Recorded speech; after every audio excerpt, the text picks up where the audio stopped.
Okay, well, we have some battery power now. I figured I'd do a little bit more talking. Um, I was just watching the news on YouTube, and when you know it, there's a new coronavirus variant happening. Like, I need more struggle on this trip. So, but we've already gone back to mask here already, so that happened that happened right on Christmas, I think. But I had sensed that it was picking up again a few weeks ago. So we're already, you have to wear your mask in the stores here already. I just ate another half an orange. So I don't really know where to start. I haven't listened to my audio yet, um, but I can kind of tell a little bit about it.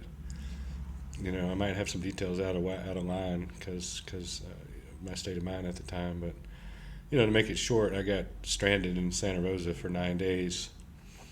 Um, the hospital from that point on, I went back a couple of times over the span of the next few days, and they refused me treatment both times. I remember one day I just sat there on the fucking steps, and I would just walk in and get water. And one night I slept in the grass in front of the hospital. One of the guys threw me a blanket down. But I don't have all the dates and the days correct and everything. But it was pretty fucked up. I mean, I was walking around. That night, once I got my shirt, the very first night I tried to walk back to Mulegé because remember I didn't know what had happened, so I didn't even have any shoes. And I said, "Fuck it, I'm gonna walk to Mulegé." And I walked out of town, and this road was so hot it burned. I got third-degree burns on my feet, and I tried to walk it twice. I burned my feet so bad I had rocks in my feet for probably a month. It was when I finally dug the last one out, but I had really bad burns on my feet, and it was 40 something miles to Mulegé, but that's just me. I'm like, all right, I can do it. And yeah, that was the Valley of the Shadow of Death night. That was that first night, and I tried to walk out of town, and believe it or not, I actually walked 5 miles barefooted in the fucking hot fucking road because it was still hot at night, and I was walking at night because I just didn't know what to do. I couldn't figure out a way to get some money because I didn't have my wallet and I didn't have my phone. I had nothing. And like I said, I didn't even have shoes, man. So I was like, well, this is the only thing I know to do, man, is to get home. So I started walking, and I made it up to the first big hill there. When you come going south out of Santa Rosa, there's a big climb, and fuck, I got up there and I couldn't take another step, and I just knew I was going to get run over by one of the tractor trailer trucks because I had walked myself to exhaustion. I couldn't move, couldn't take another step. I felt like it hurt so bad. I remember just lifting each foot and dreading the pain that was coming with the step. I knew how bad it was going to hurt, but I just kept putting one foot in front of the other.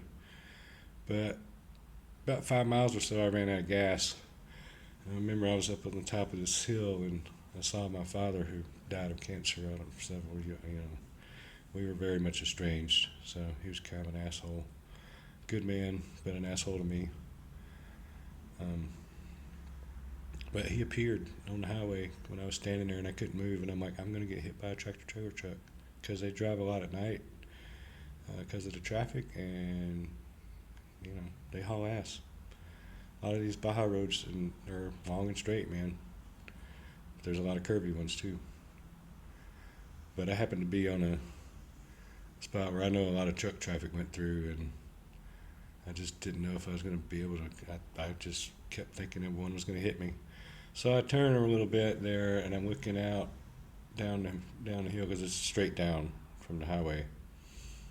And my dad appears, and he kind of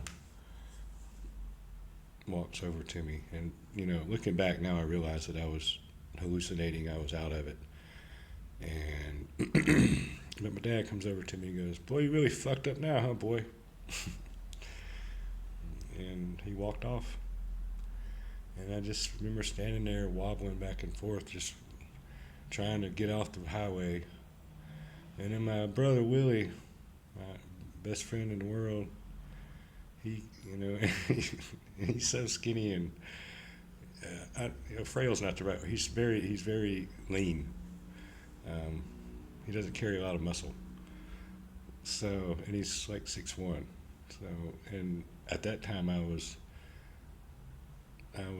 probably 215 pounds. So anyway, he appeared, and I just realized the other day when my Christmas picture came up in my memories that he was actually dressed in his Santa Claus hat and wearing his tie dye. And he just kind of put his arm around me and lifted me up, and I walked across the highway, and there was this little driveway, I guess, and I just passed out right there in the driveway. I woke up in the ambulance. I remember them really fighting to keep me with them. They were like, "Stay with me, man. Don't go to sleep. Stay with me." And they took me back to the hospital, but they didn't do anything. They wouldn't take me. So that's the night I set out, that I slept in the grass. I think that's the night I slept in the grass. Then the next day I sat on the entry area there, and I went into the other side of the building and just got water all day. That was my treatment, because I didn't have any water, didn't have any way to get any. There's not very many public faucets, and my Spanish is sorely lacking. So still, I'm getting a lot better. But, so yeah, and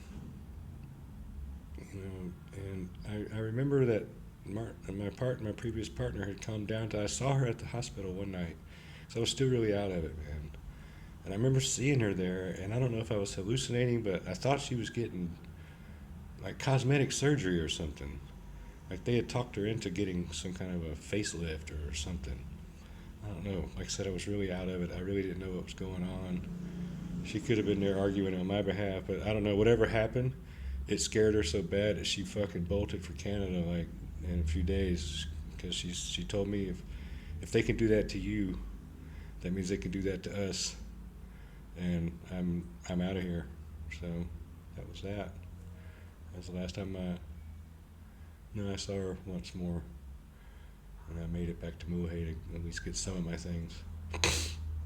But yeah, I was stranded in Santa Rosa for 9 days. No food, no water, no. Kind of got left there to die.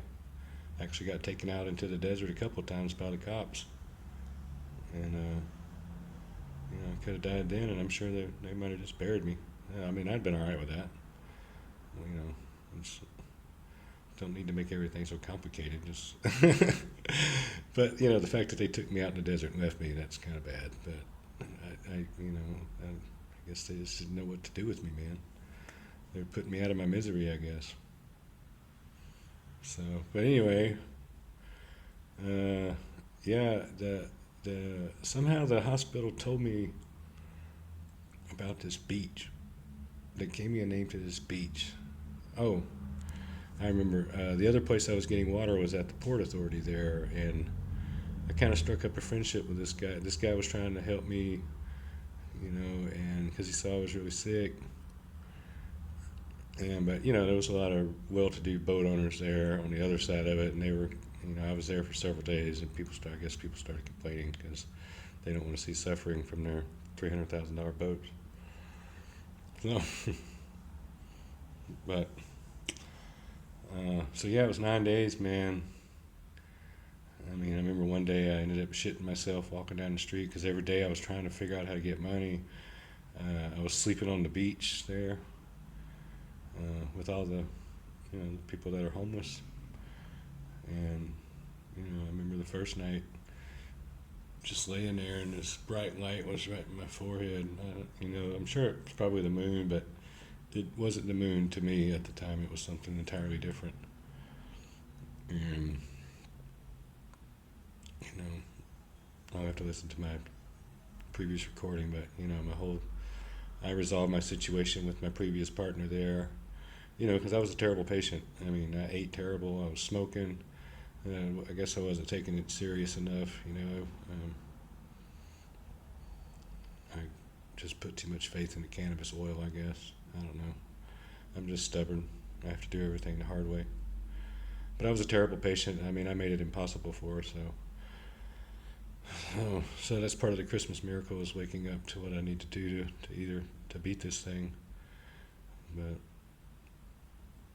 I don't know. When I was in Muhe, I thought I was beating it, man. And then, boom, started bleeding again. But yeah, so the whole thing with Santa Rosa, I think I lost. These fine young Christian men came up to me finally on the ninth day, and they asked, "What do you need, man?" And I said, "I need to get back to Muhe and get some things or figure out what's going on." And they got me a bus ticket, gave me like 200 pesos, and somehow I was able to use a computer somewhere and get in touch with my buddy here, my musician buddy, and he was waiting for me when I got here, and he took me straight to the hospital. And I think I lost, what was it? I was down to 150 something pounds, 152 pounds, so I lost like 70 pounds in a matter of a couple of weeks. So I'm just fucking, what do you call those rolls, man, where they're just like cottage cheese or whatever, wrinkles, my skin's all flabby because I lost so much weight so fast. I mean, there was a couple of days there where I couldn't hold control of my bowels, and I'm walking down the street with shit running down my legs. So, and I walked up to the top of the hill going out of town there, and I thought about jumping off the ledge there, but I was like, man, that looks too fucking painful, man. And I tried everything to get some money off my PayPal account. But finally, this one lady, she said, "Oh, it works," because she had like a Google Pay thing. And I was like, "Oh my gosh, that's awesome!" And I got some Oreos and like a bag of peanuts or something, because I didn't want to. I figured there was like a big surcharge on it or something. So I don't know. For whatever reason, I just didn't feel comfortable buying a lot, and I was right, because I make it to the door and she's like, "Oh no, it didn't work," and I'd already opened the Oreos, so I'd already eaten one actually, and I bought a drink too, and so I gave her everything back except for the Oreos, and it was just a 4-pack of Oreos, and I gave the Oreos to the homeless man who was sitting on the steps. But yeah, I tried to. I talked to a couple of homeless. Hey man, let me wire. Do you have a driver? Do you have an ID? Let me wire you some money, and I'll give you some money. I actually had a deal worked out where I was just going to buy them mezcalito, like a whole bunch of mezcalito, because that's what they drank. They laid there on the beach and drank mezcalito. So that was their deal. But I think that was the day I actually got on the bus. But the time on the beach was interesting because I was laying underneath this dock, kind of just laying on the fucking sand, straight on the sand. My wound straight on it. It was black sand. It was nice. I think it actually scrubbed me pretty clean. But I remember, I had the whole epiphany thing with Marcy, and I think I was in and out of it that night because it was a pretty ethereal experience I had, and I'll elaborate it more. But it was very angelic and very peaceful. And first couple, and I think that's the first night I saw the angels in the water.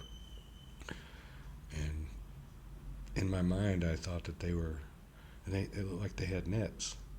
Now you have to understand, there was nobody in the water. This was just a trick of the waves and the lights from the street, and just trick of the light, man. But what I saw these angels, and they were singing, you know, just in a low hum kind of a voice, chanting, and they had nets, and I was like, oh my God, they're out there fishing with throw nets, and that's so maybe they're telling me it's safe to get in the water because I knew I needed to bathe because by this point I'd been out for 5 days. I think 5 days. So I saw these angels, and I just remember thinking how beautiful it was, and I'm like, wow, how long have they been doing this? You know, hundreds of years have these people gone out and thrown these nets? Because it's totally a fishing town. So, but, you know, it ended up being a trick of the light. But I saw it 2 nights in a row. And the second night, the second time I saw them, I said, okay, they're telling me now is the time to get in the water. And I went down to the water and walked in. It was pitch black, man, because it was dark, because I had to take my pants off. So I walked down into the water and got down in there and took my pants off and got under the water and just stood there and let the waves kind of wash over me, because it's pretty good little, you know, good little waves there. But it was the angels that got me in the water. And I remember a few days later looking out there when I wasn't so crazy out of it, and then I realized it was the lights. But it was beautiful, and it was a beautiful experience. And what really made me think, I guess there was people, because as the people with the net, you know, I called them angels, but as they moved closer to me with their nets, more and more people started walking on the beach, because it was just near sunup. It was, you know, the hour or two before the sun come up. So there's a lot of people that walk on that beach in the morning when the sun comes up. So they kind of meshed together, and it was a very angelic experience. And another one of my near death experiences, I'm sure. I think I had 5 or 6 of them in that time I was stranded. So, and you know, Marcy wouldn't talk to me at all, because I had that Annuncia, and she said that they were very clear to her that she can't speak to me, I can't be there, and all kinds of crazy shit. I'm like, Jesus Christ, man, I just pushed you on the bed. Good Lord. So, because at this point in that night with the light in my head with Marcy, that's just the night I remembered what happened. So, and I was calling out for her, and calling her name, and I remember hearing this other lady, she's like, she's not here, baby, she's not here. No Marcy. Ring, ring, ring. There's my doctor. So, yeah, and you know, and I was just like, well, fuck, man, you know, I need something. So, but I never got to talk to her really. She wouldn't talk to me because of the pressure the ministeria had put on her. That's what she told me anyway. So, but you know, I think she told me not to come to Muahe, but you know, I had to go, man. I didn't have a fucking choice. So I finally got to Muahe, and fuck, man, I'm just exhausted. I'm bleeding, shit and blood, bleeding out of my ass, bleeding all over the place, and you know, I get in touch with a friend. Ring, ring, ring. I you know, that was how I was able to connect with my friend there. I stopped in Muahe, and they let me use the internet at the hotel, and I reached out to my musician friend, and him and my other friend that lives out there, and they helped me get a hotel room for the night, because I didn't have any ID, so you know, so they helped me get a hotel room for the night, and I slept in a bed, and the next morning I come out, and you know, I was wanting to smoke a cigarette, and I did smoke a cigarette, and then this Marcy's new friend, she got word that I was there, and she just came up, you're not supposed to be here, I'm calling the cops. And I'm like, what did I do, man? Jeez, what did I do, man? This is not called for. I mean, This is totally out of line, man. I mean, I'm shit. I can't even hold my shit in. Can you just chill out? And somehow I got her chilled out, and she talked to me for hours, and she actually helped me with the bus ticket too, I think. Or, but it's a very strange situation, man. The way she just kind of horned into our life there, and I think she's pretty toxic. But it had run its course with me and Marcy because I was toxic, man. I mean, I was in pain all the time, and I was just critical. I was angry, hateful, resentful, all those things. And I fell out of the Dow, and it just slowly just started turning, man. The good into the bad. Being positive and not being critical, and all those things.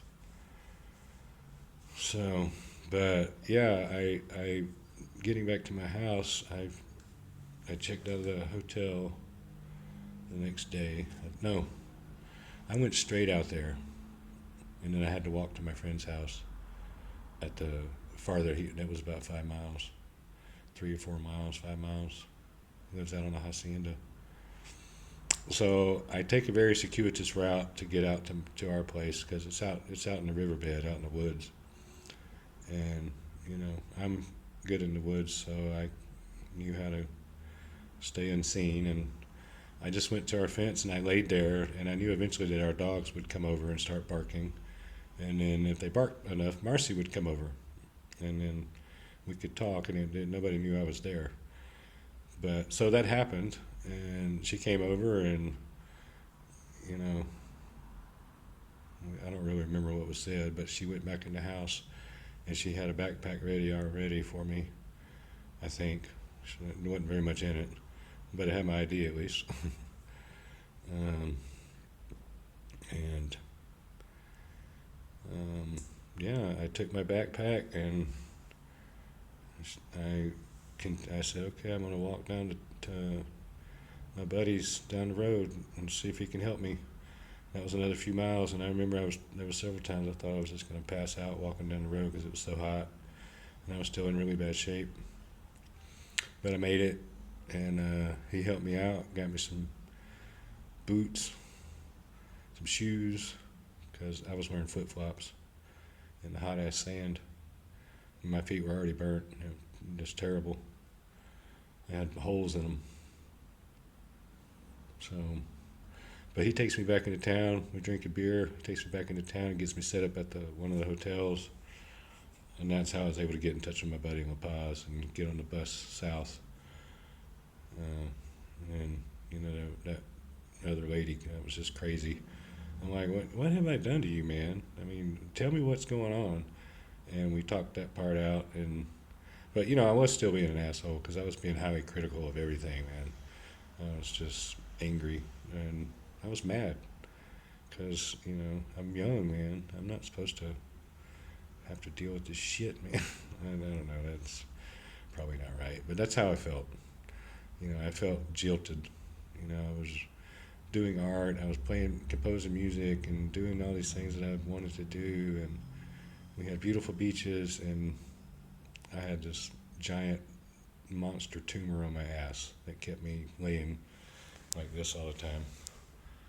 So I have to lay on my side all the time because I have to keep it aired out because it's constantly discharging fluid and blood, and so.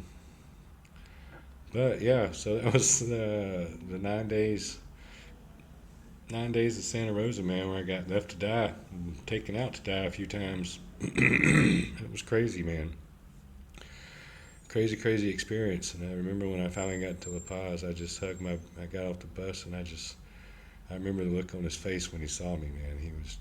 He was scared, and I just put my arms around him and held on to him, and he helped me out, man. Took me straight to the emergency room and got me in. So I'm noticing how crooked my nose is, man. It's kind of, I was a wrestler, and my nose was always straight, but when I lived in Montana, Yellowstone, one of my buddy's dogs just smashed me in the nose. I was wrestling with him on the ground, man. He just smashed me. His name was Ollie. He was giant. He smashed me in the nose. I remember my friend was so mad because I was bleeding in his trailer. He like threw me off of his porch. He was a big bartender, big burly motherfucker, strong man. I mean, he benched like 450 pounds. He worked out a lot. Still there. But yeah, his dog totally smashed it, man. I just noticed it on the last one. Oh well, you learn something new about yourself every day. I thought it was a little crooked. I didn't realize it's kind of got a little. It's like NASCAR. Coming into a turn at NASCAR. So yeah, the 9 days of Santa Rosa, man, it was crazy. I still really don't know everything that really happened. I mean, I did make some recordings. Once I was able to finally get a phone, because remember, I still, even though I'm in La Paz, I don't have a phone or anything yet. So, but yeah, the lady there, she stayed with me until the bus came. We went to the pizza place there in town, and she bought a margarita, and I ate a little bit of it. And we just sat there and talked, and we ended up talking a lot about death and illness and all that shit. But I was really just wanting to get away from her. But I had to play that role in order to her to not cause a freaking scene, because she really did cause a scene that was totally unnecessary. Especially, you know, Anyway, so that was the whole little. Well, I'll probably talk more about it. The time they took me out and just dropped me off and left me all day in the sun, man. Uh, in the second walk, I made it farther the second walk, a couple more miles, and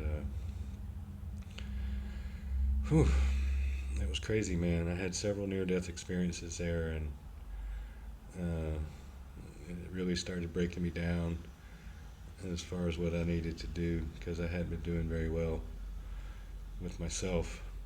My diet was terrible. I was supposed to just be drinking the cocaine, but I started snorting it too. So not crazy, but most of the time I drank it. Um, but yeah, it just kind of, you know, I'll speak more on those as this story unfolds. But I know I had four or five of them, man. That it sure did feel like it.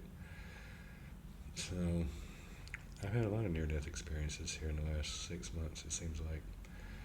But like I said, now, so I get to La Paz and have to stay at a homeless shelter for like a week or something because I didn't have any money. I had like $200. So, but it was great. They took me in. They were just great and awesome people. I'll tell more about them too. And it's amazing that I got to that shelter because that was how I met my doctor. She had cured a couple of people of cancer, and I was a really good patient for 3 months, man. I was vegetarian. I'd have tuna every once in a while. Did a liquid diet for a month, but I don't know, man. For some reason, I slipped off the rails and started eating bad again. Not terrible, man, but like I make pork tostadas or something, ground up pork. But mostly I ate tuna. But I ate chocolate ice cream, ate too much sugar, started drinking sodas here and there again. So I wasn't a very good patient there either. And it was all herbal. Like I had to go every day for 2 weeks straight, and she would apply this poultice to my butt. And I had a lot of mimosa hostilis, shiitake, probably cordyceps, but I was taking cordyceps already.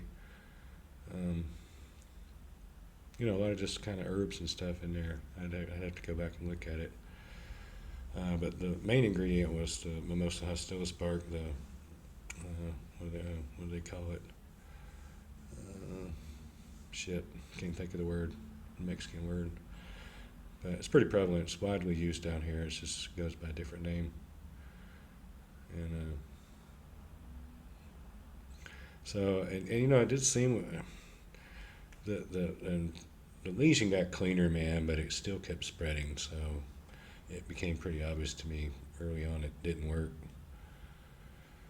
and that I needed to look at another option because it had continued spreading. It moved to my left butt cheek, and now half my left butt cheek is covered, probably, or a quarter. I don't know.